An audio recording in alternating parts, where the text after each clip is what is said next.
Fidèles téléspectateurs de l'école de la vérité et de la sagesse, bienvenue encore à notre quatrième et dernière partie de ce message où nous avons commencé à aborder sur les vérités à savoir sur COVID-19. Alors, si c'est la première fois que vous êtes tombé sur cette vidéo, je vous conjure de chercher aussi les 3 premières parties de ce message pour que vous puissiez mieux comprendre ce que nous sommes en train de parler sur ce thème qui nous est donné. Aujourd'hui, dans cette dernière partie, j'aimerais nous proposer les 5 attitudes que nous devons avoir à ces temps de crise. Les 5 attitudes qui marquent la différence entre ceux qui servent l'Éternel dans la vérité et ceux qui ne le servent pas dans la vérité. Ces attitudes, il se peut qu'il y ait beaucoup d'attitudes que d'autres hommes de Dieu, d'autres serviteurs de Dieu peuvent vous proposer, peuvent vous enseigner dans des divers moyens. Mais ces attitudes que je viens vous proposer aussi, ce sont les attitudes que j'ai été convaincu, ce sont les attitudes qui m'ont été aussi inspirées et révélées que moi-même, je dois les vivre, je dois les mettre en pratique, je dois m'y conformer à ces attitudes et j'ai été convaincu de pouvoir partager aussi avec vous ces attitudes à ce temps de crise. Voici alors la première attitude que nous devons avoir à ces temps de crise. La première, c'est élever le niveau de sa confiance à la parole de Dieu. Ça, c'est la première attitude que nous devons toujours avoir. Élever notre niveau de confiance à la parole de Dieu. Parce que nous avons vu dans les vidéos précédentes que si Dieu a permis que tout ce qui se passe aujourd'hui se passe, c'est justement pour confirmer la véracité de sa parole. Alors, si nous sommes convaincus que la parole de Dieu est vraie, que la parole de Dieu est oui et amen, que la parole de Dieu ne passe jamais, que la parole de Dieu est productive plus que n'importe quelle autre chose, alors si nous sommes convaincus de ça, ce que nous devons alors savoir, si ce que nous sommes en train de traverser, le monde est en train de traverser, nous confirme la véracité de la parole de Dieu. Alors, quelle est cette attitude que nous devons avoir à ce temps-ci? Et c'est cette attitude, c'est cette première attitude que nous devons avoir, c'est l'attitude de la confiance, de l'élévation du niveau de sa confiance à la parole de Dieu. Nous devons élever notre niveau. Si notre niveau était bas, frères et sœurs, à cause de tout ce qui se passe maintenant, notre niveau de confiance à la parole de Dieu doit être élevé. Doit être élevé. Ça veut dire que si vous avez des doutes, ou si vous aviez des doutes sur la parole de Dieu, ou les promesses que Dieu vous avait faites, frères, c'est ce moment-ci que nous devons aller au-delà de ces doutes et s'accrocher à la parole de Dieu. Peu importe ce que vous êtes en train de traverser, peu importe les contraires, peu importe si vous êtes en train de vivre le contraire de ce que Dieu vous avait déjà promis, mes frères, je vous assure, ma sœur, mes sœurs, je vous assure, très chers téléspectateurs, je vous assure que si vous avez confiance indiscutable à la parole de Dieu, vouloir ou pas, tôt ou tard, votre vie ne sera pas la même. Nous devons avoir confiance, élever notre niveau de confiance à la parole de Dieu. Il n'y a aucune autre parole sur cette terre qu'on doit y mettre notre confiance comme la parole de Dieu. La parole de Dieu change tout. La parole de Dieu transforme tout. La parole de Dieu rend l'impossible au possible. La parole de Dieu donne la guérison là où on a déclaré l'incurable. Là où on a déclaré une maladie incurable. Même cette situation où les scientifiques se retrouvent dans ces dilemmes en disant que il n'y a pas l'antidote pour cette maladie, pour cette épidémie, on ne peut rien faire. Mais si on s'accroche à la parole de Dieu, quand bien même vous pouvez être infecté, mais avec la parole de Dieu, vous pouvez être guéri. Élevez votre niveau de confiance à la parole de Dieu. Voici la deuxième attitude que nous devons avoir. La deuxième attitude que nous devons avoir, c'est être conscient, prêt et sûr de sa destination après la mort, après sa mort. Être sûr, être confiant, être conscient plutôt de votre destination après votre mort. Aujourd'hui, beaucoup de gens, beaucoup de monde ont peur de la mort.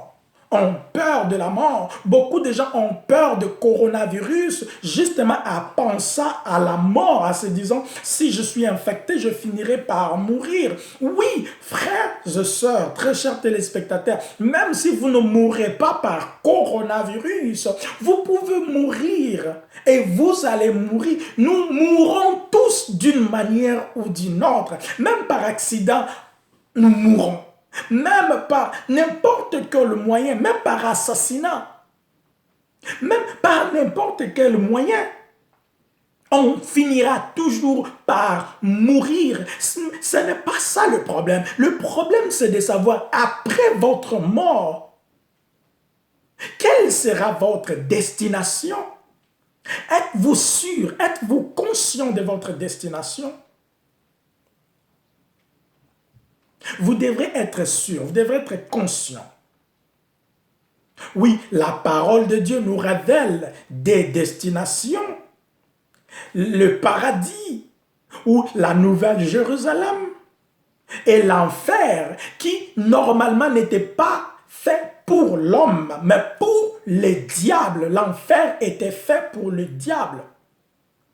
Mais les suiveurs du diable, le serviteur du diable, ceux qui ont choisi de servir le diable, ce sont eux-là qui finiront avec lui en enfer. Même si beaucoup ne croient pas à l'enfer, à l'existence de l'enfer. Je vais vous dire une chose, une vérité, c'est que croire nier l'existence de l'enfer n'enlève pas cette existence-là.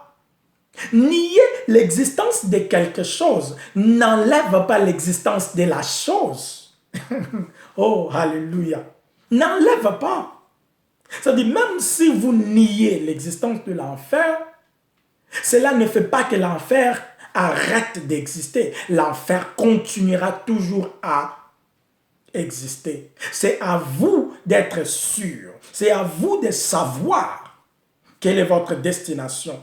Est-ce l'enfer ou c'est le paradis, la nouvelle Jérusalem? Or, la nouvelle Jérusalem, la parole de Dieu nous révèle que pour y avoir accès, on doit accepter Jésus-Christ dans notre vie comme Seigneur et Sauveur.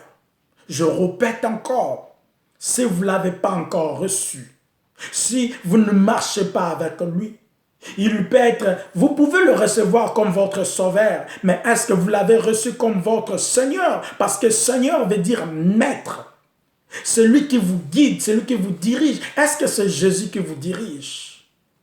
Comment Jésus nous dirige? Il nous dirige par sa parole. En marchant selon sa parole, en ayant confiance à ce qu'elle nous dit, en obéissant à sa parole. Obéissez-vous aux instructions de Dieu? Obéissez-vous à la parole de Dieu? Ça, c'est point d'interrogation. Et c'est ce qui nous donne accès au paradis, à la Nouvelle Jérusalem. Alors ma question, c'est, êtes-vous sûr? Êtes-vous sûr de votre destination après la mort? Vous pouvez mourir aujourd'hui, on peut mourir aujourd'hui, on peut mourir demain, d'une manière ou d'une autre. Mais en étant en vie, nous devons être sûrs que même si je mourrais aujourd'hui, même si on m'est tamponné aujourd'hui, même si je mourrais par le cancer, par n'importe quelle maladie, je suis sûr que ma destination, c'est la Nouvelle Jérusalem, le paradis. C'est cette attitude, cette deuxième attitude que nous devons toujours avoir. Alors, voici la troisième attitude que nous devons avoir. Il y a le verset biblique sur ça que je pouvais vous donner. Il y a le verset biblique. Mais vu les temps qui nous est donné, nous sommes juste en train de nous lister ces attitudes. Et c'est bibliquement confirmé. Ces attitudes que je suis en train de nous proposer. Voici la troisième attitude que nous devons avoir. Dans la troisième attitude, c'est l'attitude d'intercession pour sa nation, pour sa communauté, pour ses frères et sœurs, pour tout le monde. L'attitude d'intercession. À ces temps de crise, ce n'est pas un temps de rester à la maison et regarder la télé. Ce n'est pas un temps où vous passez tout votre temps sur Facebook. Si ce n'est peut-être vous connecter avec les hommes de Dieu qui sont en ligne et vous priez. Mais c'est un temps où, quand vous êtes à la maison, dans votre isolement, c'est d'intercéder pour votre nation, d'intercéder pour vos frères et sœurs. Passez votre temps dans l'intercession. Il y a un verset biblique. Si je peux peut-être chercher pour vous vite, parce que il se peut que d'autres personnes disent, mais pourquoi il ne donne pas le verset biblique? Pourquoi tout ce qu'il dit, il n'y a pas le soubassement comme un verset biblique? Alors, laissez-moi vous trouver un verset biblique par rapport à ce que nous sommes en train de dire.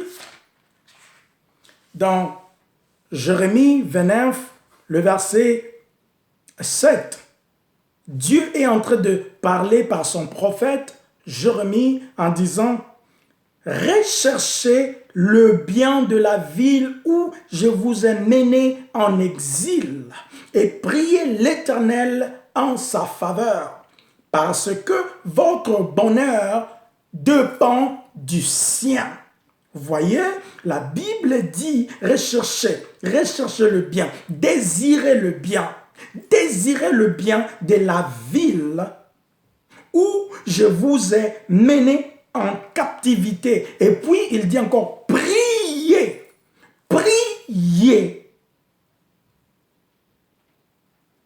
l'Éternel en sa faveur. Vous voyez? Parce que votre bonheur dépend du sien. Frères et sœurs, c'est l'attitude que nous devons avoir. La troisième attitude, c'est l'attitude d'intercession. L'intercession, c'est quelque chose de puissant. L'intercession change les choses. L'intercession bascule les choses. L'intercession change même les décisions de Dieu. L'intercession arrête certaines décisions. L'intercession, frères et sœurs, si nous voulons voir aussi les choses changer, même à ce qui concerne ce COVID-19, Nous devons être les gens qui intercèdent. Les scientifiques sont dans des laboratoires. Les hommes intelligents, entre guillemets, sont en train de faire des recherches ici et là. Mais ces gens-là, le gouvernement, les hommes politiques, nos leaders politiques, sont en train de chercher des solutions ici et là. Mais ces gens-là, quelque part, ils sont limités parce qu'ils sont en train de faire ces choses, humainement parlant. C'est pourquoi ils ont besoin de votre intercession. Ils ont besoin de votre soutien spirituel. Parce que l'économie de votre pays, parce que si votre pays, votre nation où vous vous retrouvez est affectée négativement, vouloir ou pas, même si vous n'êtes pas infecté, mais vous serez aussi affecté d'une manière ou d'une autre, que vous soyez un enfant de Dieu ou pas. Vous serez affectés. Nous serons tous affectés si on ne se tient pas debout dans l'intercession. Ça, c'est l'attitude. La troisième attitude que nous devons avoir. Même prier, intercéder pour nos frères et sœurs, même ceux qui sont infectés. Rien n'est impossible avec Dieu. Rien, alors rien.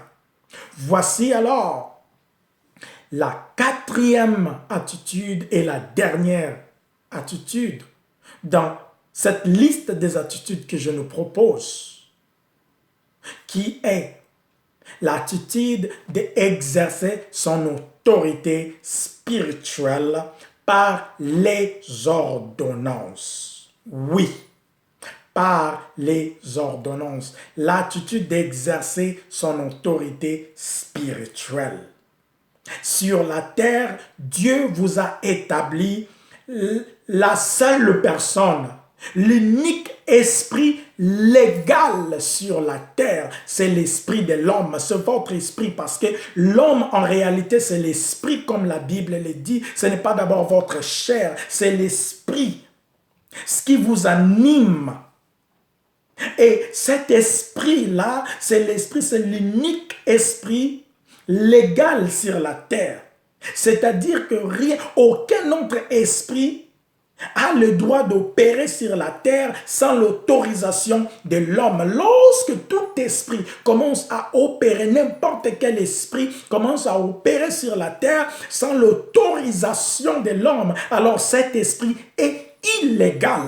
Ce qui veut dire que l'homme a l'autorité, a le pouvoir de chasser, d'ordonner à cet esprit d'abandonner la terre et que cela soit fait. Frères et sœurs, même Dieu, à chaque fois que Dieu voulait pénétrer la terre pour agir, il commençait toujours par voir l'homme pour que l'homme lui donne l'autorisation. Dieu ne travaille pas à la contre de sa parole. Lorsqu'il a créé, lorsqu'il vous a créé dans Genèse 1, 26, il a dit, créons l'homme à notre image pour qu'il, Dieu n'a pas dit pour que nous dominions, mais Dieu a dit pour qu'il, ça veut dire l'homme, les il c'est l'homme, pour qu'il domine. Et Dieu, si il agit directement sur la terre sans consulter l'homme, alors Dieu s'est fait directement infidèle parce qu'il a dit quelque chose et il va à la contre de sa parole. Alors l'homme le considérerait comme infidèle. Vous voyez? C'est-à-dire que l'homme a l'autorité suprême sur la terre. C'est pourquoi si vous lisez même dans Psaume, quelque part, il est dit que les cieux sont les cieux de l'Éternel et la terre, il a donné au Fils des hommes. Au Fils des hommes. Vous voyez, la terre vous a été donnée. Donc, vous avez ce pouvoir. Nous avons ce pouvoir d'exercer notre autorité. Comment on l'exerce? Par le parole déclarative, par le parole d'ordonnance. Dieu a créé tout par la parole. Jésus chassait les mauvais esprits. Si vous lisez dans Matthieu 8, Si je ne me trompe pas, 16, le verset 16, vous verrez Jésus chasser le mauvais esprit de personnes malades, mais cette maladie provoquée par le mauvais esprit, Jésus utilisait sa parole pour chasser ces esprits parce que ces esprits étaient illégaux sur la terre. Alors, les esprits derrière ces COVID-19 sont aussi illégales sur la terre, bien que Dieu a permis. Pourquoi Dieu a permis? Parce qu'il savait que l'homme est légal sur la terre et l'homme doit prendre la conscience de son autorité et exercer cela pour bouter ses esprits dehors. Vous voyez? Donc, vous avez l'autorité, vous avez le pouvoir. Lorsque vous vous levez, lorsqu'on se lève, on commence à déclarer, à chasser ces mauvais esprits, ces esprits dévastateurs qui sont pénétrés, qui ont pénétré dans la terre sans l'autorisation de l'homme. Ils sont en train d'agir illégalement. Alors, vous avez le droit de les chasser par vos paroles d'ordonnance. Je vais vous dire une chose, mais avant de vous le dire, je nous donnerai ces versets. Vous pouvez lire à la maison, ce sont les versets qui me viennent en esprit. Vous pouvez lire à la maison Proverbe 12, le verset 6. Vous pouvez aussi lire Proverbe 18, 21. Ce sont les versets aussi qui nous montrent, le passage qui nous montre le pouvoir de la parole, le pouvoir de paroles déclaratives, des ordonnances. Alors, je vais conclure cette quatrième attitude en nous disant ceci. Le monde spirituel est un monde de paroles, d'ordonnances et leur exécution. Oui, le monde spirituel est un monde de paroles, d'ordonnances et leur exécution. Si nous voulons voir les choses changer, si nous voulons voir qu'il y ait des guérisons miraculeuses dans ce phénomène de COVID-19 qui se passe, nous devons être de personnes qui se tiennent debout et qui exercent leur autorité par leurs paroles. Waouh! Très chers téléspectateurs, nous voici à la fin de ce fardeau que l'Esprit suprême avait mis dans notre cœur de pouvoir partager avec vous. Il se peut que vous avez déjà appris beaucoup de choses sur ça, les choses spirituelles par beaucoup d'autres hommes de Dieu. Il se peut que beaucoup de choses que nous avons dit ici, vous l'avez déjà écouté, c'est juste peut-être pour vous encourager encore, marteler dessus sur ce que vous connaissez déjà. Merci pour votre attention. Frères et sœurs, c'était votre humble serviteur, le frère Winner Cosmas Kabala. Très chers téléspectateurs, n'oubliez pas de vous abonner à notre chaîne si vous ne l'avez pas encore fait et de cliquer à la cloche de notification pour que vous soyez toujours à la page de toutes les nouvelles vidéos d'enseignement que nous serons en train de mettre à votre disposition. Et ça serait pour votre édification et votre croissance sur tous les niveaux. Restez connectés et à très bientôt.